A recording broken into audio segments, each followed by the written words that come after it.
Hi, I'm artist Daniil Belov. In this episode of the video series about shading, we will learn how to understand what will happen if we will move a light source, how the shadows will look on the objects after that, and where they will move. Each form consists of surfaces. For example, here is a cube, and it consists of certain surfaces. Let's call these surfaces sides. Here they are. The upper side and the bottom side on which the cube lays. Depending on how these surfaces are turned towards the light, the whole lighting effect of an object changes. If a surface is directed towards a light source, as in this case this surface is directed towards the light, this surface will be lighted fully, and it will be the lightest surface. This surface is turned away from the light source, so it's darker.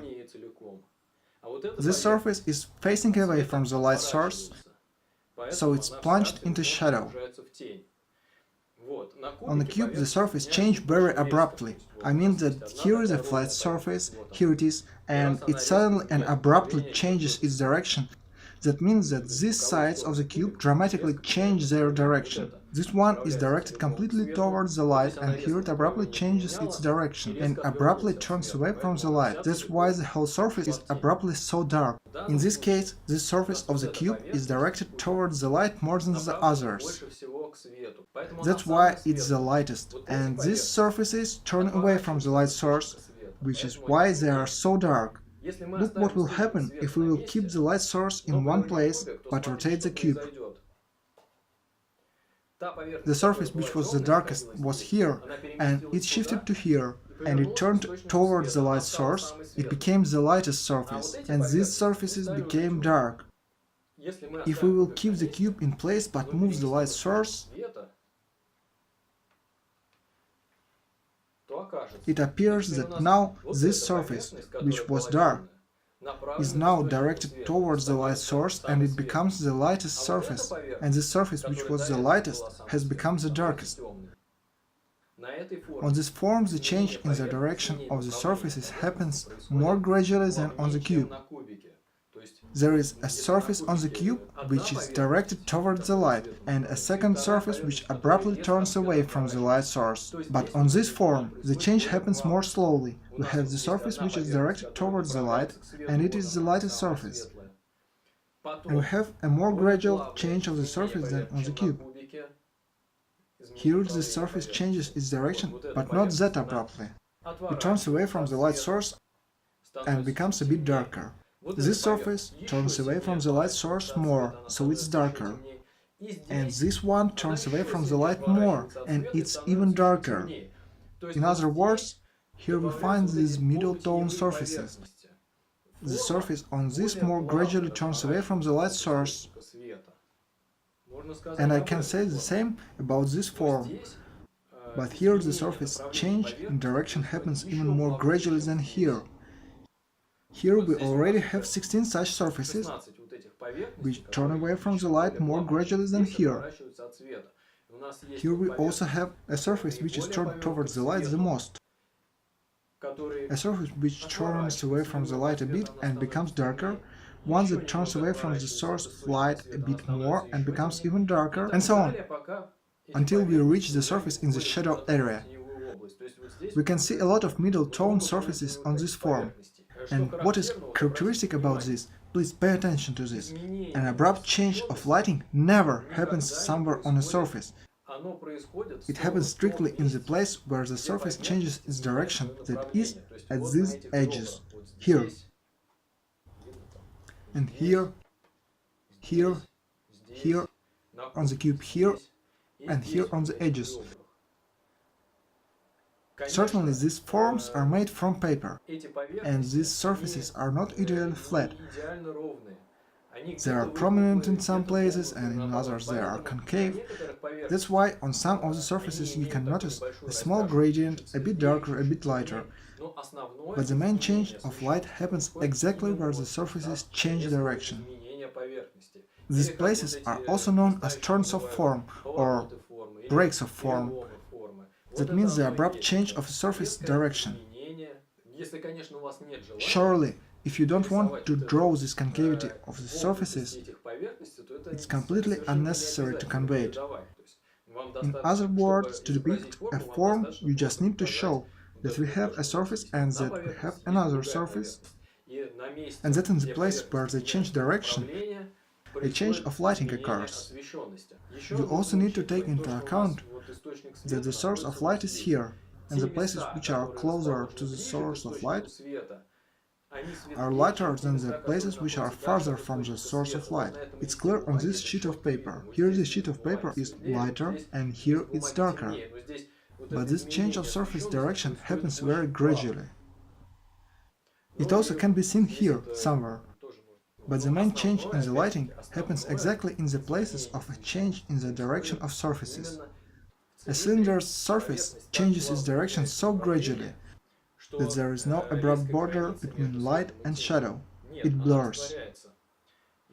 And if I take the lamp and start to move it, you'll notice that the shape of the shadow on the cylinder doesn't change. It stays the same.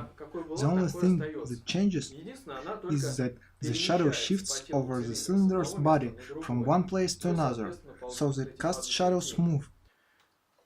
That is because the shape of the shadow, as you can see, is defined by the form of the cylinder. It's easy to understand why it is so.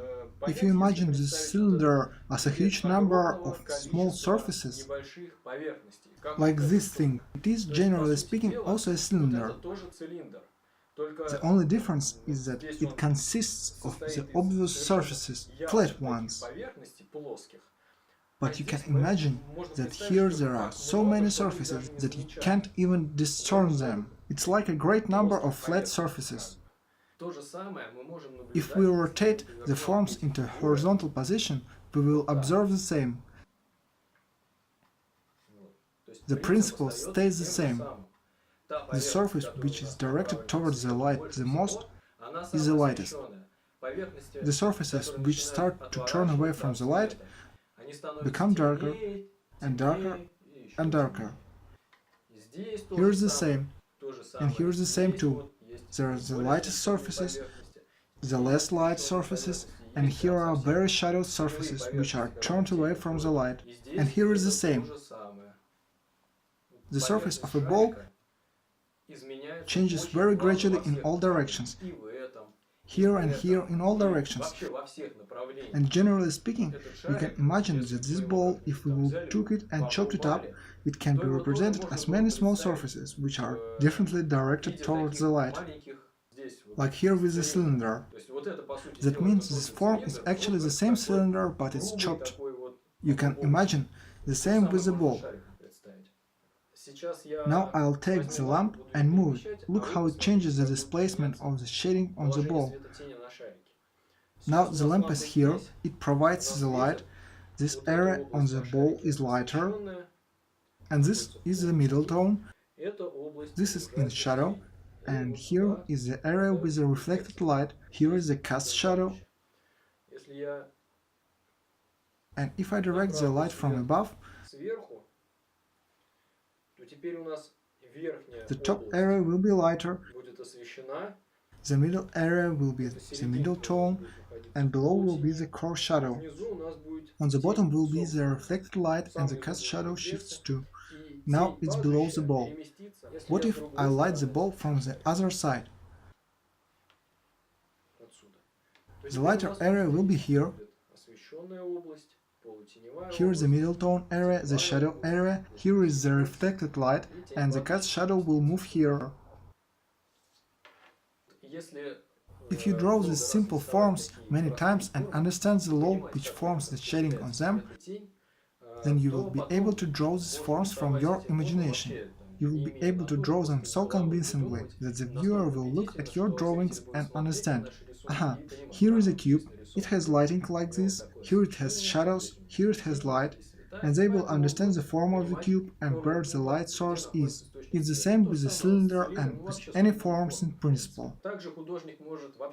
For example, an artist has some lighting, a lamp is here and an object is here, he can take a look at this and think, I don't want to draw like this, let's draw the lamp in another place here. And he will be able to understand what to do and draw the object not with the lighting he sees, but with the lighting he needs, which he wants to create. The same principle works for more complicated forms, but with some restrictions. I'll talk about that in the next part of the video. Don't forget to ask questions about this lesson and other lessons in the comments. And pay attention to the summary of this lesson on my website.